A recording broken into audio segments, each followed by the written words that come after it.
Most people are probably aware of the events which took place on December 7, 1941. As Franklin Roosevelt said, it was a day that would live in infamy. However, the events of December 7th weren't limited to Hawaii, and they weren't even limited to December 7th. It was part of a much larger operation, the other elements of which are often overlooked today. Learn more about the events of December 8th, 1941 on this episode of Everything Everywhere Daily.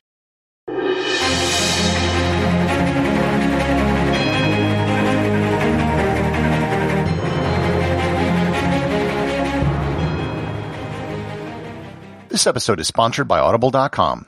My audiobook recommendation today is Pearl Harbor, From Infamy to Greatness by Craig Nelson. The America we live in today was not born on July 4, 1776, but on December 7, 1941, when almost 400 Japanese planes attacked the U.S. Pacific Fleet, killing 2,400 men and sinking or damaging 16 ships. In Pearl Harbor, From Infamy to Greatness, Craig Nelson follows, moment by moment, the sailors, soldiers, pilots, admirals, generals, emperors, and presidents, all starting with a pre-polio Assistant Secretary of the Navy, Franklin D. Roosevelt, attending the laying of the keel of the USS Arizona at the Brooklyn Naval Yard. It takes place against the backdrop of the imperial, military, and civilian leaders of Japan lurching into ultra-nationalist fascism, all culminating in an insanely daring scheme to shock the Allies with a technically revolutionary mission in one of the boldest military stories ever told, one with consequences that still continue to echo in our lives today. You can get a free 1-month trial to Audible and 2 free audiobooks by going to audibletrial.com/everythingeverywhere or by clicking on the link in the show notes. The date December 7, 1941 has been burned into the minds of Americans, just like how September 1, 1939 has been burned into the minds of many Europeans. Most of you have probably heard the story at least at some level. Just before 8 a.m. local time on Sunday, December 7th, the U.S. naval facility at Pearl Harbor, Hawaii was the subject of a surprise attack by the Imperial Japanese Navy. An armada of 6 aircraft carriers, 2 battleships, and 535 airplanes secretly crossed the Pacific in an attempt to knock out the American Pacific Fleet. Their hope was to cripple the Americans such that it would take them years to recover. This episode is not about that attack. This episode is about the rest of the operation surrounding the attack on Pearl Harbor. While the attack on Pearl Harbor was the linchpin and most important part of the Japanese operation, it was far from the only event and not even the largest. Which brings me to December 8th. When I talk of the events of December 8th, I'm not talking about what the Japanese military did the day after. I'm talking about what they did at the exact same time as the attack on Pearl Harbor. So a discussion of December 8th is really an acknowledgement that the Japanese operation straddled the international dateline. The only part of the operation which was east of the dateline was the attack on Hawaii. Everything else took place west of the dateline on islands in the Pacific and in Asia. The attack on Pearl Harbor was just one prong in a multi-prong attack on American and British territories.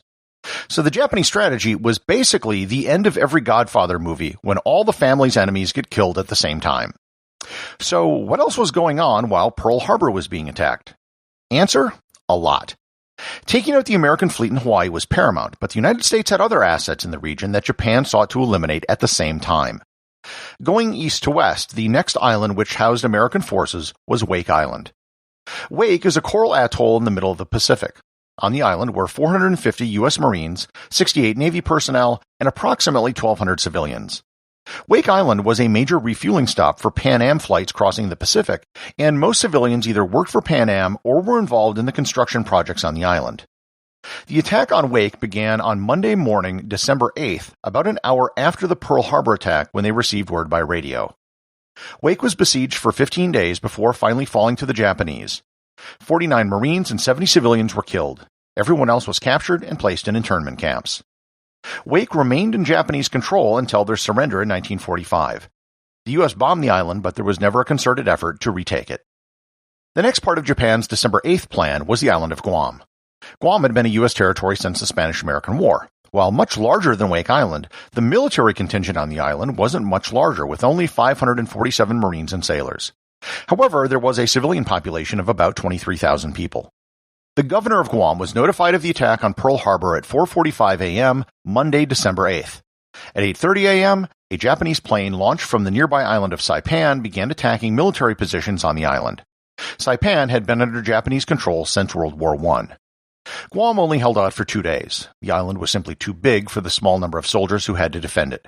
American losses were 17 killed and 35 wounded. Again, everyone else was captured and interned. Guam was retaken on August 10, 1944. The other U.S. territory in Asia was the Philippines. The Philippines was a totally different beast than either Wake Island or Guam.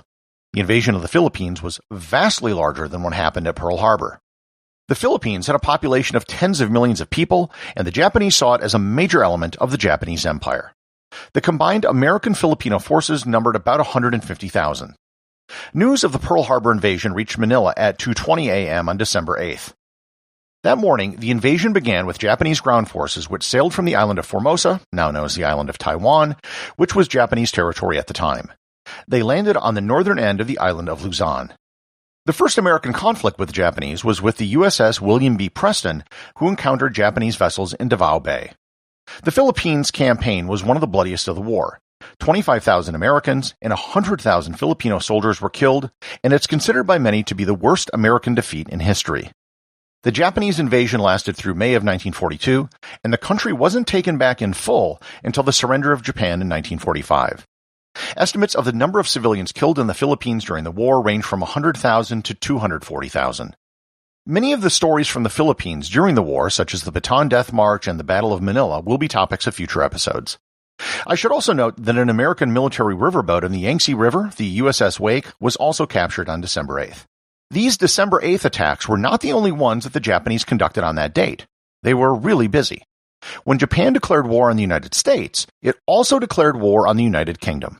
Both nations were listed in the same declaration of war. This meant that the Japanese also attacked British assets in Asia as well. In Hong Kong, the British had some advanced warning.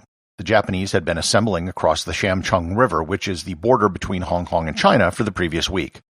The British knew that an invasion was likely, so they had some preparations in place. Notice of hostilities was received at 4:45 a.m., and at 5 a.m. they detonated explosives that were placed on bridges that could be used in invasion routes. The land invasion began at 6 a.m., and the bombing of the Hong Kong airport commenced at 8 a.m. The British had approximately 15,000 troops, and the Japanese had about double that. The British held out for a little over 2 weeks and surrendered on Christmas Day. The Japanese held Hong Kong until their surrender in 1945. The invasion of Malaya also began on December 8th. Malaya was the name given to the British colony before the independence of Malaysia, and it also included Singapore. The Japanese began the invasion at midnight on December 8th, which was actually just ahead of the Pearl Harbor attack.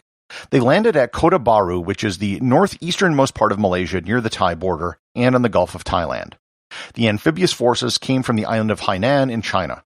At 4 a.m., Japanese bombers also attacked Singapore.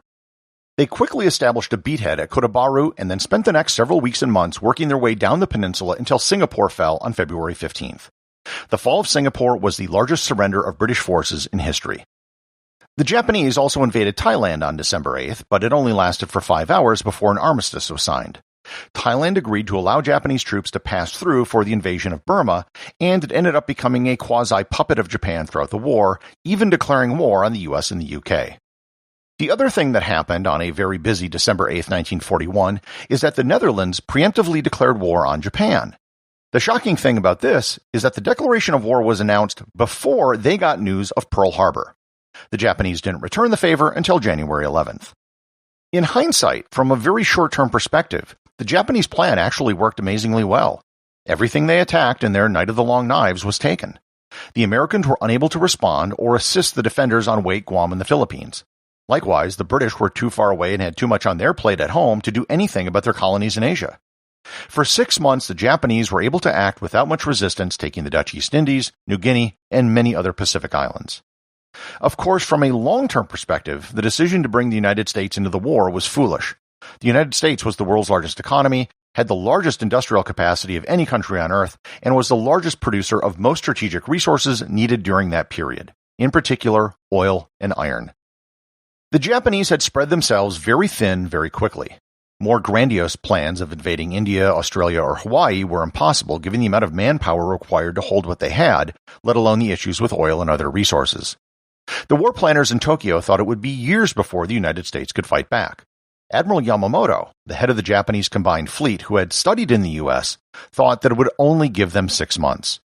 Yamamoto was almost exactly right. The Battle of Midway, which turned the tide of the war in the Pacific, was in June of 1942. December 7th is the day that most Americans, at least, remember. FDR was right that December 7th was a day that would live in infamy.